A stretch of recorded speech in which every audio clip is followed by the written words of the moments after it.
আসসালামু আলাইকুম। অষ্টম শ্রেণী গণিত তোমাদের 2025 সালের বই অনুসারে প্রথম অধ্যায় প্যাটার্ন নিয়ে আজকে আমরা আলোচনা করব। তো সর্বপ্রথম জানতে হবে প্যাটার্ন কি। দেখো, প্যাটার্ন আমরা শিখে নিব, এক কথায় শিখে নিব।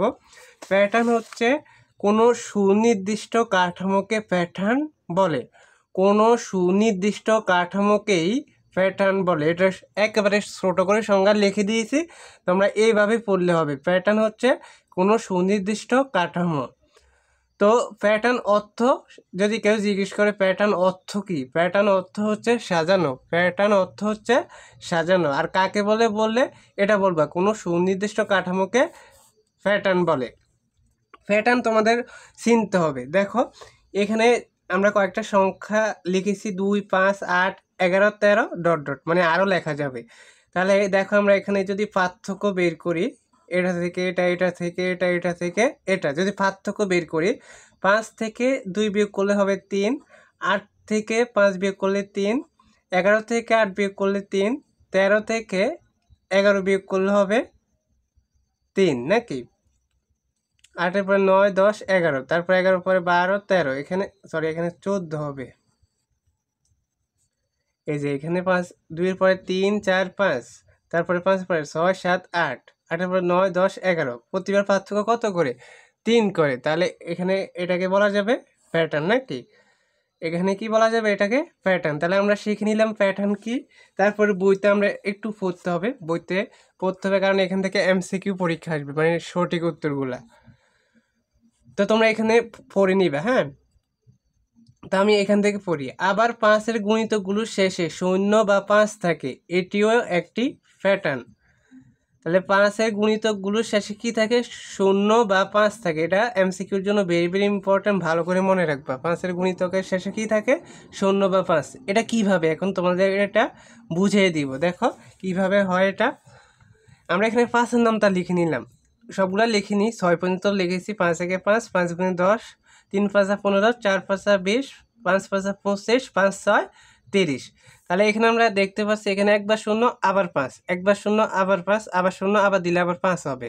তাহলে আমরা 5-এর গুণিতকের শেষে কি দেখতে পাই? 0 5, 0 5, এটাই এখানে বলা হয়েছে। তাহলে যদি কোশ্চেন আসে 5-এর গুণিতকের শেষে কি দেখা যায়, বা 5-এর গুণিতকের শেষে কি পাওয়া যায়, তাহলে 0 বা 5 পাওয়া যায়। তাহলে এটাও আমাদের ধারণা হয়ে গেল। তারপরে দেখো, আবার এখানে 1.1 এখানেও প্যাটার্ন বলা হয়েছে। নিচের প্রথম চিত্রের টাইলসগুলো লক্ষ্য করি, এগুলো একটি প্যাটার্নে সাজানো হয়েছে। প্যাটার্ন মানে সাজানো, নাকি? এখানে প্রতিটি আড়াআড়ি টাইলসের পাশে টাইলসটি লম্বালম্বিভাবে সাজানোর এই নিয়মটি একটি প্যাটার্ন সৃষ্টি করেছে। এটা হচ্ছে প্রথম চিত্র টাইলসের।